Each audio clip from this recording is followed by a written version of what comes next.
Halo, masih di Nikos Law School Kepo, channel YouTube tentunya. Bersama saya Ronald, CEO dari www.kepo.tv. Dan tentu saja bersama dengan Bung Niko, pakar hukum kita.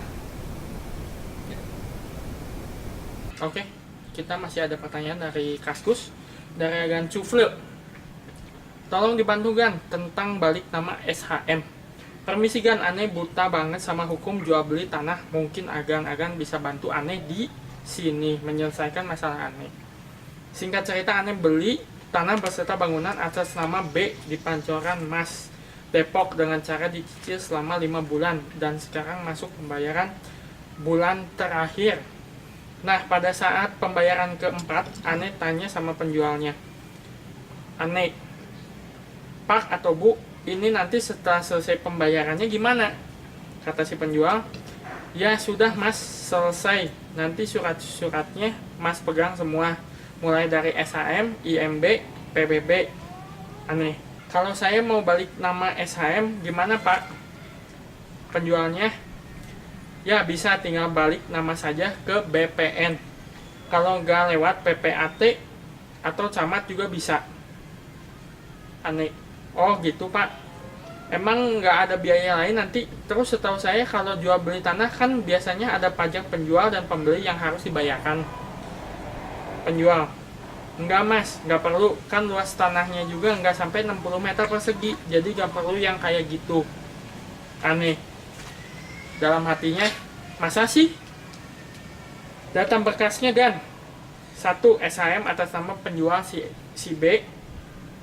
2. IMB atas nama penjual si B. 3. PBB atas nama pemilik pertama si A. Keempat, harga tanah plus bangunan 180 juta. Luas tanah di SHM 59 meter persegi. Bangunan di IMB 36 meter persegi. Nah, yang mau aneh tanya, apa benar balik nama SHM tinggal datang ke BPN dengan membawa 3 berkas itu? Apakah benar jual beli tanah di bawah 60 meter persegi tidak dikenakan pajak penjual dan pembeli? Berapa kira-kira biaya yang semestinya harus saya keluarkan untuk balik nama SHM? Menurut info keluarga, aneh harus bikin AJB dulu setelah selesai pembayaran. Berapakah biaya untuk pembuatan AJB dengan harga tanah dan bangunan tersebut? Flashback, jadi dulu awalnya rumah aneh kena gusur Gan. Kemudian istri saya yang ingin membeli rumah ini. Setelah terjadi negosiasi, kemudian saya beserta istri saya kembali melihat lokasi rumah.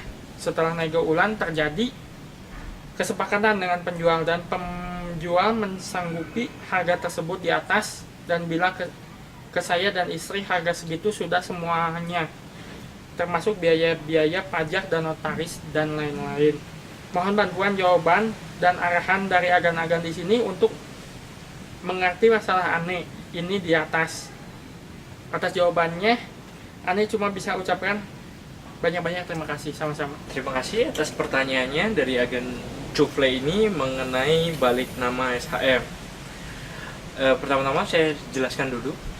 Untuk pajak jual beli, transaksi di bawah nominal manapun atau seluas tanah berapapun akan dikenakan pajak. Seperti itu, pertama asasnya. Karena pajak penjualan atau pajak jual beli atas tanah dan bangunan ini sifatnya final. Seperti itu, jadi dikenakan. Kemudian, untuk wilayah Jakarta ada pengurangan dari pajak tersebut untuk si pembeli adalah 80 juta rupiah. Jika harga tanah di bawah 80 juta rupiah, maka si pembeli tidak perlu membayar pajak, penjual harus. Pembeli tidak perlu membayar pajak, tapi tetap harus melaporkan kepada instansi perpajakan atas pengalihan tanahnya tersebut.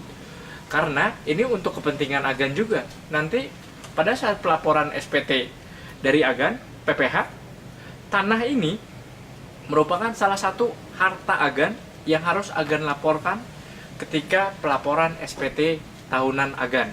Karena apa? Untuk mempermudah jika agan melakukan transaksi ke depannya. Seperti itu. Kemudian jadi pajak sudah pasti harus dibayar baik oleh penjual maupun pembeli. Kemudian adalah berkasnya lagi, kalau misalnya mau balik nama ya pasti harus ada AJB, karena bukti pembalik namanya mana kalau tidak ada AJB. Kwitansi bukan merupakan bukti pengalihan hak yang kuat, hanya bukti pembayaran. Seperti itu. Jadi setelah ini selesai, agan harus datang ke PPAT untuk melakukan AJB atas tanah tersebut, baru bisa dibalik nama. Dan dengan catatan pajaknya harus dibayar. Pajaknya adalah jika harga tanahnya di bawah NJOP, maka NJOP yang harus dijadikan dasar pengalih pajak yaitu 5%. 5% dikalikan NJOP-nya berapa, dengan dilihat dari PBB tahun berjalan. Kemudian BPHTB atau pajak pembeli, pengalinya adalah 5% dikali jika NJOP-nya lebih tinggi NJOP. Jika NJOP-nya harga bangunannya lebih tinggi, harga bangunannya yang dilihat dikurangi 80 juta rupiah, dan itulah pajak yang harus agan bayarkan. Kemudian setelah itu, setelah pajak-pajak dilakukanlah AJB, baru agan bisa membalik nama sertifikat tersebut dengan persyaratan fotokopi KTP penjual, fotokopi NPWP penjual, kemudian AJB asli atau jual beli asli, kemudian fotokopi KTP pembeli dan NPWP pembeli, dan sertifikat asli dan fotokopi PBB tahun berjalan beserta bukti bayar. Seperti itu. Kemudian untuk biayanya adalah tergantung lokasi biayanya. Kalau kita bicara biaya tanpa birokrasi, amat sangat murah, hanya 1% dari harga bangunan biayanya. Cuma karena di Indonesia biaya birokrasinya yang amat sangat mahal, bisa mengakibatkan melambungnya harga tersebut. Jadi contoh, jika harga tanah bangunan 180 juta, agan hanya cukup membayar 180.000 untuk biaya balik nama.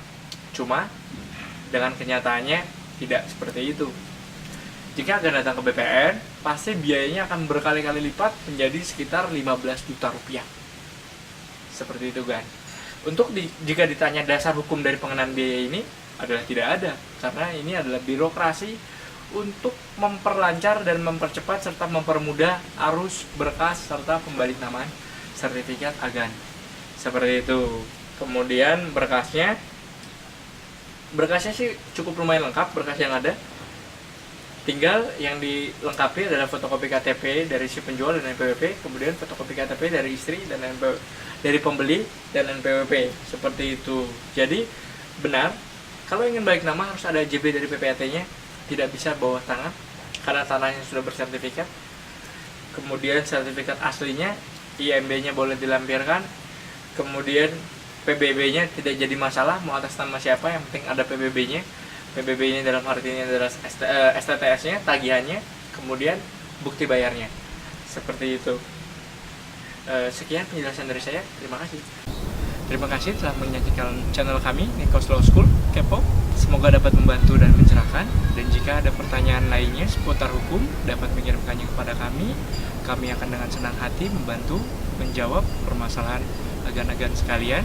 Dan jangan lupa untuk subscribe channel kami Nikos Law School Kepo, dan like fanpage kami di Facebook Nikos Law School Indonesia, dan juga follow Twitter saya di @nix0909, dapat dilihat di bawah ini. Terima kasih.